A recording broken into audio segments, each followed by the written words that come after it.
and of Green Gables. Author L. M. Montgomery. It was broad daylight when Anne awoke and sat up in bed, staring confusedly at the window through which a flood of cheery sunshine was pouring and outside of which something white and feathery waved across glimpses of blue sky. For a moment she could not remember where she was. First came a delightful thrill, as something very pleasant, then a horrible remembrance. This was Green Gables, and they didn't want her because she wasn't a boy. But it was morning and, yes, it was a cherry tree in full bloom outside of her window. With a bound she was out of bed and across the floor. She pushed up the sash. It went up stiffly and creakily, as if it hadn't been opened for a long time, which was the case, and it stuck so tight that nothing was needed to hold it up. And dropped on her knees and gazed out into the June morning, her eyes glistening with delight. Oh, wasn't it beautiful? Wasn't it a lovely place? Suppose she wasn't really going to stay here.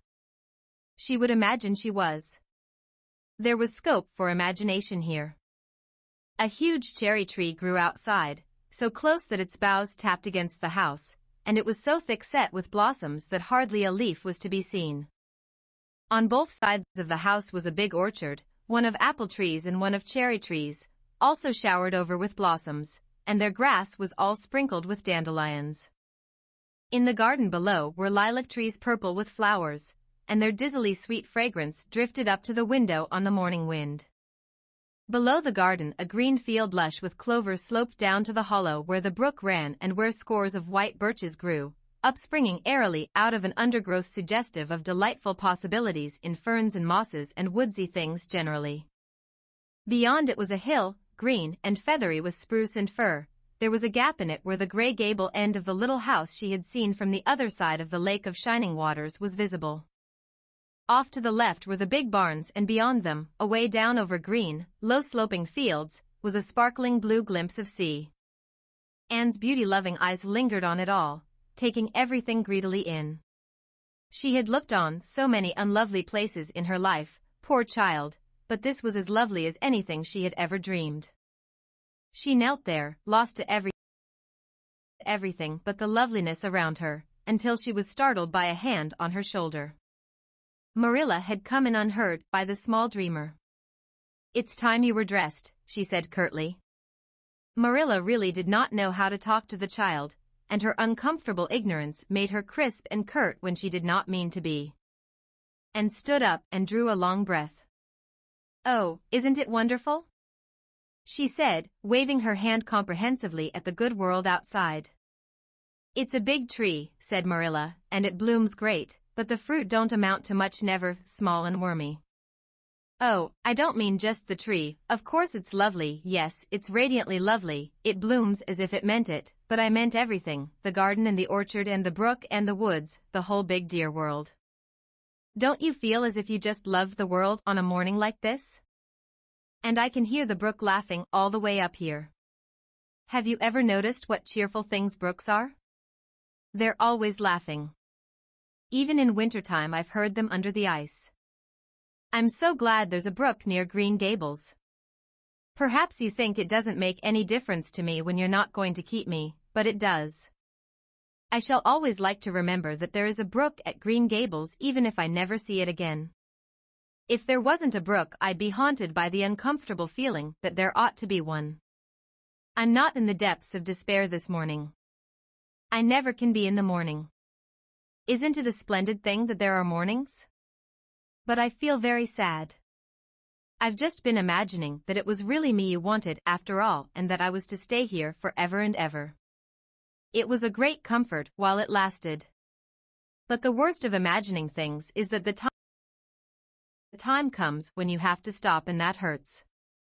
You'd better get dressed and come downstairs and never mind your imaginings," said Marilla as soon as she could get a word in edgewise. "Breakfast is waiting. Wash your face and comb your hair. Leave the window up and turn your bedclothes back over the foot of the bed. Be as smart as you can."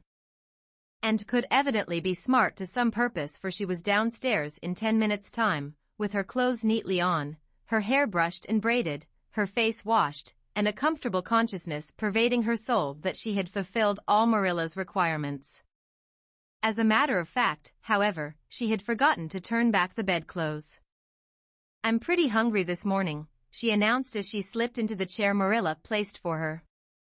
"The world doesn't seem such a howling wilderness as it did last night. I'm so glad it's a sunshiny morning. But I like rainy mornings real well, too. All sorts of mornings are interesting, don't you think? You don't know what's going to happen through the day, and there's so much scope for imagination. But I'm glad it's not rainy today because it's easier to be cheerful and bear up under affliction on a sunshiny day. I feel that I have a good deal to bear up under. It's all very well to read about sorrows and imagine yourself living through them heroically, but it's not so nice when you really come to have them, is it?" "For pity's sake, hold your tongue," said Marilla. "You talk entirely too much for a little girl." Thereupon Anne held her tongue so obediently and thoroughly that her continued silence made Marilla rather nervous, as if in the presence of something not exactly natural. Matthew also held his tongue, but this was natural, so that the meal was a very silent one. As it progressed and became more and more abstracted, eating mechanically, with her big eyes fixed unswervingly and unseeingly on the sky outside the window. This made Marilla more nervous than ever. She had an uncomfortable feeling that while this odd child's body might be there at the table, her spirit was far away in some remote airy cloudland, borne aloft on the wings of imagination. Who would want such a child about the place? Yet Matthew wished to keep her, of all unaccountable things. Marilla felt that he wanted it just as much this morning as he had the night before, and that he would go on wanting it. That was Matthew's way. Take a whim into his head and cling to it with the most amazing silent persistency, a persistence 10 times more potent and effectual in its very silence than if he had talked it out. When the meal was ended and came out of her reverie and offered to wash the dishes. "Can you wash dishes right?" asked Marilla distrustfully. "Pretty well. I'm better at looking after children, though. I've had so much experience at that. It's such a pity you haven't any here for me to look after. I don't feel as if I wanted any more children to look after than I've got at present. You're problem enough in all conscience. What's to be done with you I don't know. Matthew is a most ridiculous man." "I think he's lovely," said Anne reproachfully. "He is so very sympathetic. He didn't mind how much I talked, he seemed to like it. I felt that he was a kindred spirit as soon as ever I saw him."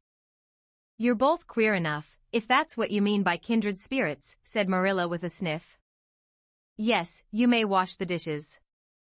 Take plenty of hot water, and be sure you dry them well. I've got enough to attend to this morning, for I'll have to drive over to White Sands in the afternoon and see Mrs. Spencer. You'll come with me, and we'll settle what's to be done with you. After you've finished the dishes, go upstairs and make your bed." And washed the dishes deftly enough, as Marilla, who kept a sharp eye on the process, discerned. Later on she made her bed less successfully, for she had never learned the art of wrestling with a feather tick. But it was done somehow and smoothed down, and then Marilla, to get rid of her, told her she might go out of doors and amuse herself until dinner time. And flew to the door, face alight, eyes glowing.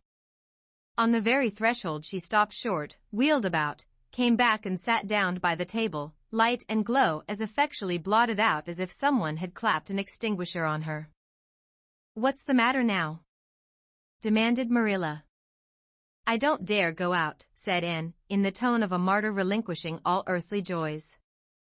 "If I can't stay here, there is no use in my loving Green Gables. And if I go out there and get acquainted with all those trees and flowers and the orchard and the brook, I'll not be able to help loving it. It's hard enough now, so I won't make it any harder. I want to go out so much, everything seems to be calling to me, and, come out to us. And, we want a playmate, but it's better not. There is no use in loving things if you have to be torn from them, is there? And it's so hard to keep from loving things, isn't it? That was why I was so glad when I thought I was going to live here. I thought I'd have so many things to love and nothing to hinder me. But that brief dream is over. I am resigned to my fate now, so I don't think I'll go out for fear I'll get unresigned again. What is the name of that geranium on the windowsill, please? Questions.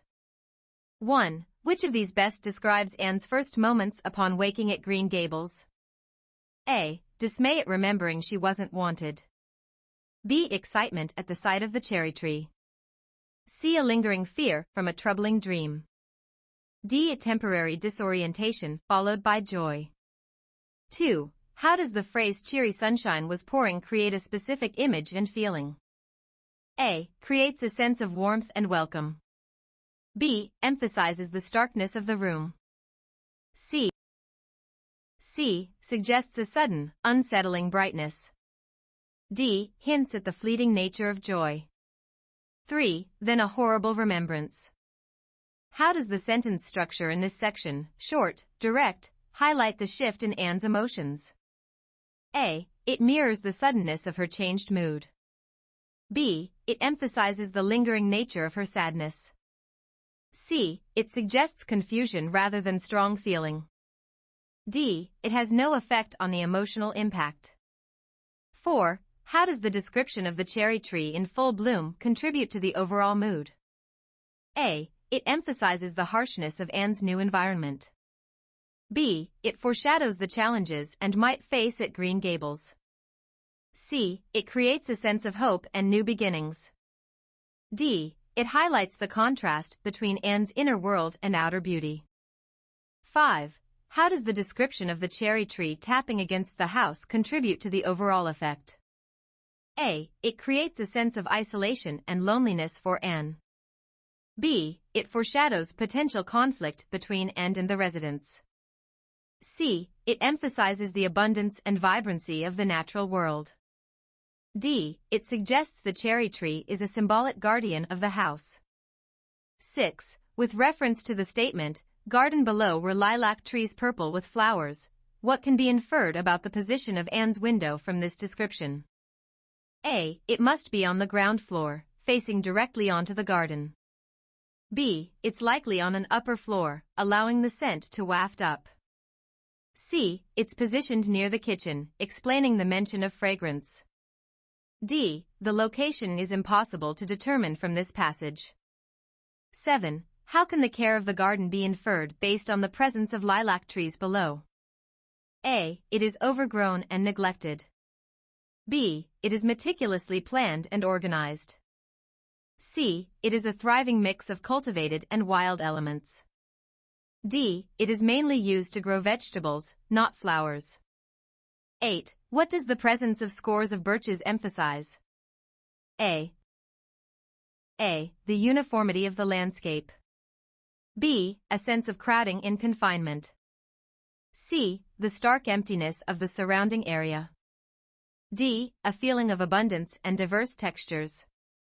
9. How does the line, "She had looked on so many unlovely places," contribute to the poignancy of the passage? A. The depth of Anne's past hardships and unhappiness. B. Anne's determination to be happy from now on. C. The potential for Green Gables to also be disappointing. D. Anne's tendency to exaggerate her emotions. 10. In the sentence, "It's time you were dressed," which of the following is most characteristic of Marilla's interaction with Anne? A. Dismissive. B. Conversational. C. Encouraging. D. Direct. 11. In the sentence, "Oh, isn't it wonderful?" which word serves as an adjective describing the scene and is admiring? A. Oh. B. Isn't. C. It. D. Wonderful. 12. How does Marilla's focus on practicality influence her perception of the world, as evidenced by her comments about the big tree's fruit production and highlighting its flaws? A. Aesthetic beauty. B. Potential usefulness. C. Symbolic meaning. D. Scientific study. 13. How does the word radiantly contribute to the image of the cherry tree? A. It emphasizes the abundance of blossoms on the tree. B. It suggests the tree has a warm, glowing quality. C. It makes the leaves seem like they are shimmering. D. It focuses attention on the fruit the tree will bear. 14. What literary device is primarily used in the phrase "it blooms as if it meant it"? A. Simile. B. Metaphor. C. Hyperbole. D. Personification. 15. How does the speaker's love for the world on a morning in the statement, "Don't you feel as if you just love the world on a morning like this?" reflect the power of nature? A. The speaker's tendency to exaggerate their emotions. B. The influence of nature on fostering positive feelings. C. The fleeting nature of happiness and optimism. D. The importance of shared experiences for connection. 16. What does the line "I heard them under the ice" demonstrate about the speaker? A. Strong sense of hearing and attention to detail. B. Imagination and tendency to romanticize nature. C. Fearfulness and discomfort in winter landscapes. D. Disinterest in the natural world around them. 17. How does the line "never can be in the morning" suggest that mornings hold a unique power for the speaker? A. A sense of renewal and hope after the darkness of night. B. A time for solitude and quiet reflection. C. An opportunity to make important decisions. D. A reminder of the temporary nature of life. 18. What does the line "stop and that hurts" reveal about Anne? A. Fears that her imagination will make her unhappy. B. Understands the bittersweet nature of her imaginative escapes. C. Is becoming more practical and less prone to flights of fancy. D. Prefers reality to her imaginative world.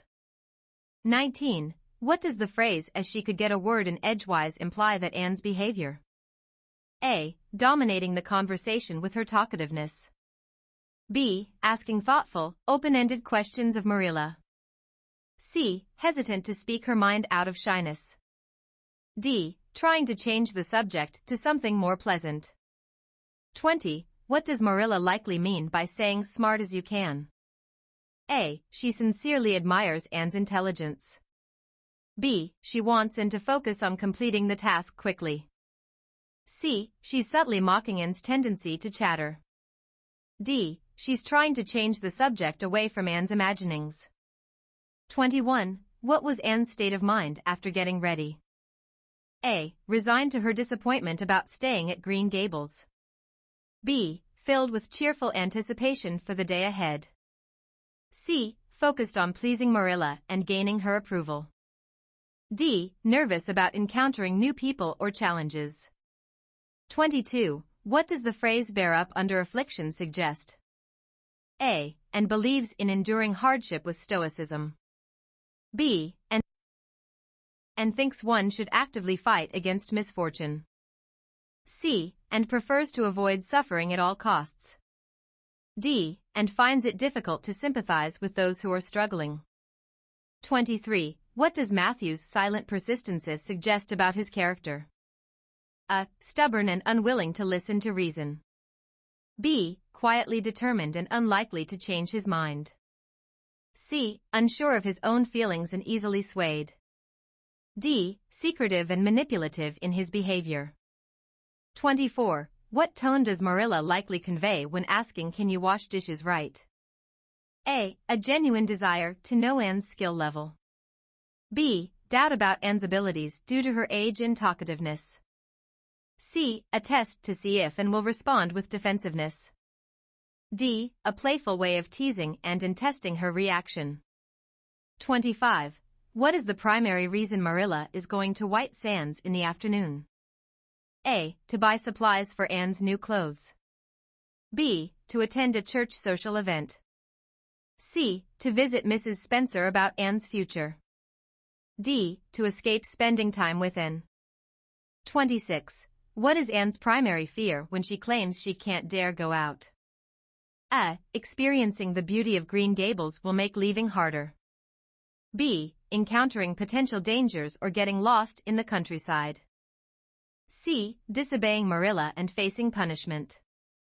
D. Having a disappointing experience that ruins her imagined ideal.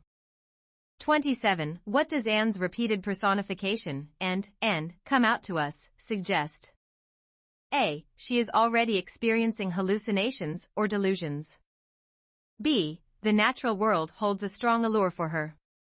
C. She craves companionship and interaction. D. She is intentionally trying to manipulate Marilla's feelings. 28. What does the metaphor of the extinguisher being clapped on and emphasize in the sentence on the very threshold she stopped short? A. Marilla's harshness and desire to suppress Anne's spirit. B. The suddenness with which Anne's joy turns to despair. C. Anne's tendency towards overly dramatic self-expression. D. The oppressive atmosphere of Green Gables. 29. What does the phrase "I am resigned to my fate now, so I don't think" primarily highlight in contrast? A. Anne's desire for acceptance and her fear of rejection. B. Anne's stubbornness and her underlying vulnerability. C. Anne's childish impulsiveness and her need for self-control. D. Anne's love of nature and her dislike of domestic tasks. 30. To keep from loving things, isn't it? What natural human tendency does she recognize? A. The need to find a sense of belonging. B. The tendency to prioritize self-preservation. C. The inclination to experience a wide range of emotions. D. The desire to seek out novelty and excitement.